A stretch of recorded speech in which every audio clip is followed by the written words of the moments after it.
Bro இவனுங்க மனுஷனா பிறக்க வேண்டியவனுங்க, உடம்பு ஃபுல்லா மூளை. அந்த மூளையை யூஸ் பண்ணி இவனுங்க வேட்டையாடுற 2 டெக்னிக்கை தான் நான் டீடைலா எக்ஸ்பிளைன் பண்ண போறேன். ஆர்கா இல்லனா கில்லர் வேல், தமிழ்ல கொலைகார திமிங்கலம். முதல்ல இவனுங்க சீல சீரியஸா வேட்டையாடுற டெக்னிக்கை தான் பார்க்க போறோம். இதுக்கு நான் இப்போ அண்டார்டிகா வர போகணும்பா. ஃபர்ஸ்ட் இவனுங்க சீல கண்டுபிடிக்கணும். அதுக்கு இவனுங்க ஐஸ் கட்டி கிட்ட வந்து தண்ணிக்கு மேல வாட்சா விடும்போது ஒரு லுக்கு விடுவானுங்க பாரு.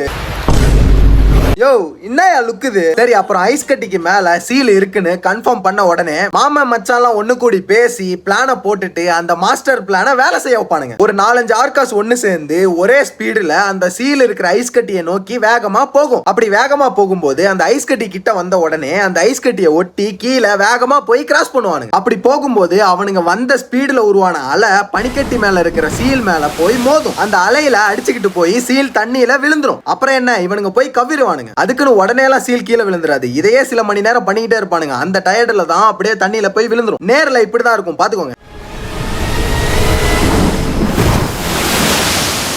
அப்புறம் செகண்ட் டெக்னிக்கை பார்க்க அர்ஜென்டினா வரைக்கும் போகணும்.